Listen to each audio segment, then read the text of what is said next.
Why are you ignoring me? I've decided not to talk to people I don't know. I get it. I'll move out of my in-laws' place. They're totally ignoring me. I expected it from my mother-in-law, but I never thought my father-in-law would treat me this way. There's a reason why my in-laws, who used to be nice, changed. It's because of my sister-in-law who doesn't like me. Ever since she came back home, our peaceful life together has been completely messed up. Don't expect me to regret it, okay? You think I'm gonna feel sorry about this? Think again, jerk. I packed my stuff and left my in-laws' house. And guess what? Just 3 days after I left, their house turned into chaos. I met my husband at work. He worked in sales and came to my office often, and I was the main person he dealt with. As we spent more time together in meetings and chats, I started to like him. He was caring and kind, tall and not necessarily conventionally handsome. But he had this charm about him. He was popular, but for some reason, he said he liked me, and we started going out. We talked about our families, and he told me about his parents and sister. I lost my parents in an accident when I was young and grew up in an orphanage. It was a big deal for me, but when we started dating, I told him about my past. He said, "That sounds tough, but I'll always be there for you." And then he asked me to marry him. Right from the start, my husband wanted us to get married, so he quickly introduced me to his parents. During the meeting, I shared about my time growing up in an orphanage. They listened carefully and assured me that it wouldn't affect our marriage. It made me really happy. They even said that my background had no bearing on being part of their family, which warmed my heart. Only my sister-in-law, who was very close to her brother, seemed surprised, asking, "You grew up in an orphanage?" My husband had to talk to her about it. Looking back, she probably didn't like me from the start. But I didn't dwell on it then. I just thought we were getting to know each other. Before we got married, my husband and I talked about moving in with his parents. We thought about it seriously, but in the end, I decided not to leave my job. It turned out my husband was going to be transferred soon anyway. I thought about quitting to go with him, but my career was going strong, and I had just been given more responsibilities. After discussing it, we decided he would move alone. After tying the knot, I wanted to enjoy that newlywed bliss for a while. I even casually thought about visiting my husband during long weekends for a little getaway. The idea of moving in with my in-laws right after marriage seemed a bit daunting, but my husband probably felt more comfortable living with them. Plus, he likely wanted to reassure his always worried mother by having us all under one roof. Since I lost my parents early on, I'd always longed for a family, so living with them didn't sound too bad. Besides, my in-laws had always treated me kindly, and I'd grown fond of them. Juggling work and my responsibilities as a daughter-in-law was tough, but having a family made me happy and fulfilled. Then one day, my father-in-law approached me with an unexpected request. This marked the beginning of some tension in our seemingly happy living arrangement. It was a time when my overly anxious mother-in-law, who tended to be a bit controlling with my father-in-law, was out shopping. I was about to start cleaning on my day off when my father-in-law asked to talk to me. "What's up?"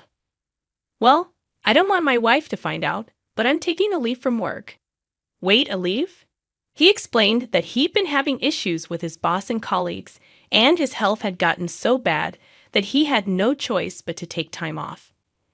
My mother-in-law is generally a kind person, but she's always on edge and a bit obsessive. Living with them, I started to notice her anxious habits and how my father-in-law walked on eggshells around her to avoid upsetting her. He had always been slim, but looking back, I realized he had lost even more weight recently. It would have been comforting if my mother-in-law showed genuine concern about his weight loss. Instead, when he took a sick day for a cold before, she commented, "A cold. Everyone else at your level is already at the top. It's because you're always taking time off for silly reasons like colds. That's why you're not getting promoted." Rather than being caring, she was the type to be critical. He probably tried to soldier on no matter how bad he felt. But his health kept declining, and he started taking more sick days to secretly visit the hospital. He was really struggling both mentally and physically. With his frequent early departures, lateness, and days off, there was talk of him possibly needing to take a break from work. But my father-in-law was hesitant to upset my mother-in-law in any way.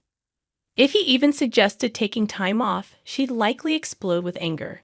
Plus, my father-in-law didn't earn much, and he relied on overtime pay, so taking a break would mean a significant drop in income.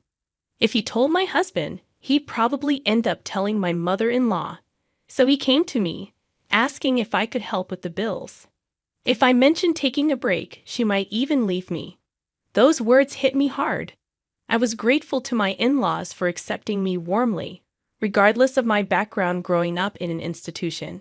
Determined to be there for them, I decided to assist him during this tough period. I understand. I'll send money to your account every month. Use it for expenses.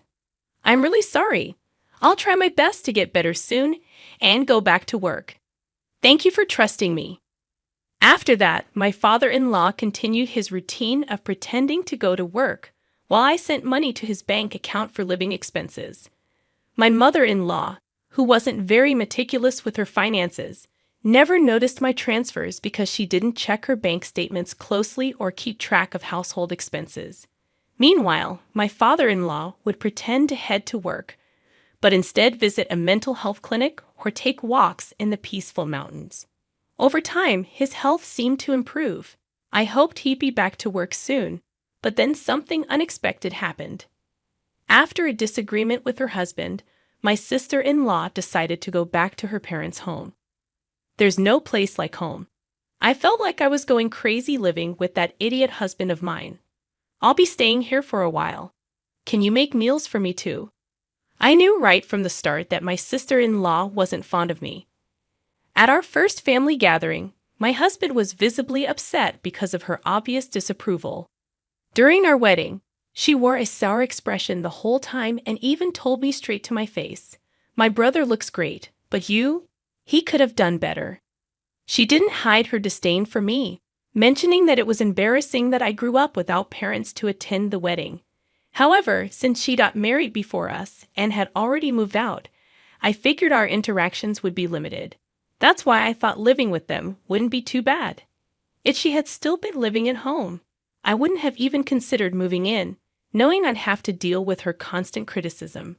Despite her stern attitude towards my father-in-law, I assumed her stay was temporary because of her marital issues and expected her to leave within a few days. My mother-in-law had always been kind to me, and even when my sister-in-law made snarky remarks, I trusted that my mother-in-law would stand up for me. But I was mistaken. One evening, when I came home from work, my mother-in-law's demeanor seemed off. "Is everything okay?" I asked. She seemed distant, not engaging in our usual conversation. When I inquired, she said, "Did you know you've been speaking ill of me behind my back?" "What? I've never said anything negative about you. You've always treated me well, and I'm genuinely grateful. Why am I saying anything bad? You've been acting like the perfect daughter-in-law, but you've been gossiping about me in secret." "Fine, whatever," I replied, and she left the room. As she walked away, my sister-in-law smirked. "Looks like you've fallen out of favor. Did your true colors come out? Your upbringing in an institution is really showing, huh? It's better not to gossip about people." "I haven't said anything bad about her." "Oh, it seems the neighbors heard you. When I returned after so long, they mentioned that you've been constantly criticizing her." "What?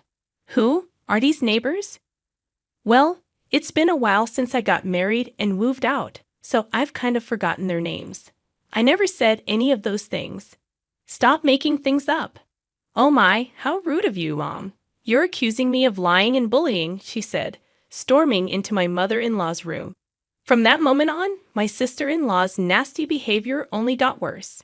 She accused me of telling her to sleep in the hallway and take the last bath because she's just a guest. She nitpicked about every little thing and complained to my mother-in-law.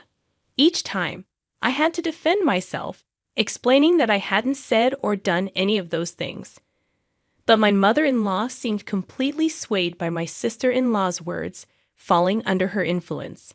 My sister-in-law carried on as if she had no intention of leaving anytime soon, leaving me worried sick as I headed home with a heavy heart. "I'm back," I announced, hoping for the usual warm greeting from my mother-in-law. Instead, there was silence. "I'll start dinner," I said, stepping into the living room, only to be greeted by a shocking sight. Normally, my sister-in-law would rush me to prepare dinner, but now my mother-in-law, father-in-law, and sister-in-law were all enjoying sushi together. Surprised, my sister-in-law remarked, "Looks like someone who's not part of the family is home. You're not planning on having sushi, are you?" Without a glance in my direction, my mother-in-law continued eating while watching TV. "If you wanted sushi, you should have said so." I hurried back after shopping. "Huh, no one mentioned that," I sighed. "Hey Mom, Dad, I hung out with my friends today and brought back some delicious pudding. Let's enjoy it together." My sister-in-law chimed in, ignoring me completely as they all began eating the pudding. Exhausted from work and lacking the energy to confront them, I retreated to my room without eating. The next day, my sister-in-law mentioned she was meeting friends and asked if I could drop her off at the station. I declined, as it was a work day, and we weren't heading the same way. "Come on, take a day off. It's not a big deal. Your dear sis-in-law just wants a lift. She hasn't had much fun since getting married, right? Can't you be a bit nicer?" Respectfully, "Didn't you go out with friends last night after a late call? It seems like you've been going out almost every day since you got back." "I have work. Please take the bus or train," I replied. My mother-in-law and sister-in-law were whispering in the background, but I had enough. I headed to work. That night, however, the moment that convinced me to leave happened. I was delayed at work and returned home after picking up groceries, expecting some sort of scolding. It had been raining heavily when I left the office, and I was soaked even getting in and out of the car. I wondered what unpleasant surprise awaited me at home, but when I arrived, the three of them were eating takeout just like the day before. No greeting, as if they hadn't even noticed I'd returned. But I've grown accustomed to this treatment. Glancing towards the courtyard from the hallway, I noticed something placed in the center of the garden. Upon closer inspection, it was my belongings. A designer bag I bought with my first paycheck, shoes that were a birthday gift from my husband, and even my work computer, now soaked. Shocked, I stood frozen as my sister-in-law smirked and remarked, "Having a stranger's things in the house was gross, so I got rid of them." Flaunting a designer bag like that? How arrogant. Neither of my in-laws said a word about her appalling behavior. Why didn't you intervene? What have I done to deserve this treatment? Do you truly believe her lies about me badmouthing and bullying her? Aren't you angry with her for what she did? My mother-in-law avoided eye contact, remaining silent. "Why won't you speak up? I can't talk to strangers. I can't be friendly with someone who isn't family," she finally replied, still refusing to acknowledge me. My sister-in-law grinned, waiting for my response. "And where's my father-in-law? I'm the one supporting him during his time off. I'm the one contributing to the household finances. Yes, I did it out of gratitude, but shouldn't he stand up for me now? Surely, he would be on my side." Hoping for some support, I looked to him, but you brushed past me without a word and retreated to his room. That was the final straw for me. "I've had enough. Are you upset?" "I'm sorry, but let's be honest. I never liked you from the start. What with your background growing up in an institution? Just don't regret this like I would loser." I gathered my belongings and prepared to leave immediately. Only my father-in-law seemed flustered, realizing he depended on me financially. Yet he made no attempt to stop me or defend me. I was utterly disillusioned by his indifference. I drove to my husband's distant work assignment, eager to leave the turmoil of my in-laws' house behind as soon as possible.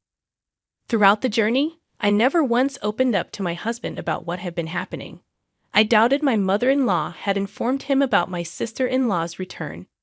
If he had known, he would have surely reached out to me, aware of the strained relationship between us.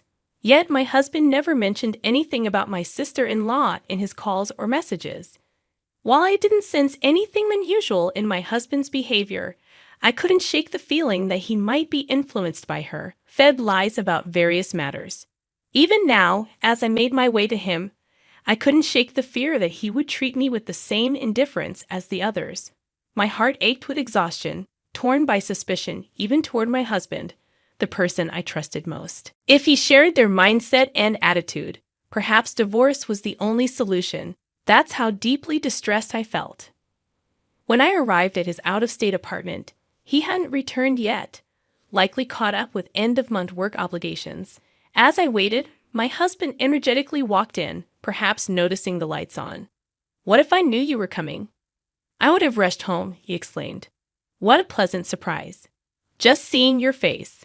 His radiant smile immediately lifted my spirits. The relief of seeing him genuinely happy to see me, combined with the lingering humiliation from my in-laws' home, overwhelmed me, and I couldn't hold back the flood of emotions any longer.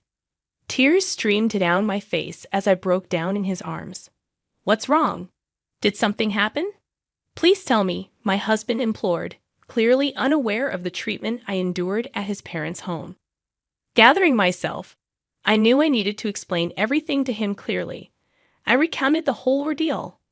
How I'd been supporting his father financially, who had taken medical leave without informing his wife. How his sister had returned and poisoned his mother against me with lies. How they treated me as an outsider, ignored me, and left my belongings out in the rain, ruining them. Through tears and pauses, I laid it all out for him. Finally, I made it clear that I had no intention of ever going back to that house, and if he couldn't support me on this, I'd seek a divorce. My husband apologized for being too preoccupied with work and not checking in on me more often, expressing regret over his family's behavior toward me. "You don't have to go back there or even speak to them," he assured me. "Even if I were to forgive them, I'm cutting ties with my parents and sister." He also vowed to stop providing financial aid to his father.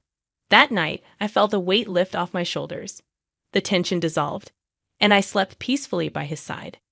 After leaving my in-laws' house, I never returned. While commuting from my husband's out-of-state location wasn't feasible, I had already discussed with my company the possibility of working remotely. Since my sister-in-law and mother-in-law had begun treating me harshly, my job didn't necessarily require me to be in the office all the time. Many of my colleagues and supervisors also worked remotely. Although I still needed to visit the office a few times a month, several colleagues lived even farther away, so transitioning to remote work wasn't an issue. I hadn't truly experienced married life since moving in with his family and dealing with my sister-in-law's bullying. But now we could finally live like newlyweds. As I was setting up my remote workstation, as expected, my sister-in-law contacted me. It turned out that the day after I left their house was the day my father-in-law was supposed to get paid. Usually, my mother-in-law withdrew a certain amount and transferred it to their household account on payday, but this time she couldn't. Of course not. Until now, I have been supplementing my father-in-law's reduced salary due to his time off, I thought. Upon checking their balance, my mother-in-law confronted him, and he confessed that I had been helping them financially. "Hey, why didn't you tell me you were covering the living expenses?" He told me not to, saying he didn't want you to know, so I kept it a secret. Anyway, we're running out of money for living expenses, and there's no one to cook or do laundry. The room is a mess. As his wife, you need to come back and take care of these things and transfer money quickly. How heartless. I told you, didn't I? I don't regret this. I have no intention of going back to that house or continuing as your maid. Why should I help people who hate me, destroy my belongings, and treat me like this? Aren't you his wife? Without your help, we can't pay the electricity or gas bills. We can't even go shopping. That's why I said it. I'm an outsider, so it's none of my business, right? I hung up, ignoring my sister-in-law's ranting. Despite their relentless calls and messages, I continued to ignore my sister-in-law and mother-in-law. Even after my husband returned from work, they persisted in their attempts to contact us. When my husband finally answered, he firmly declared, "I'll never forgive you for how you treated her, and I'm never sending her back to you." I'm not coming back either. I don't consider you my family anymore. Stay away from my wife, or you'll regret it. Given my sister-in-law's affection for her brother and my mother-in-law's dependence on him, they were likely shocked by his words.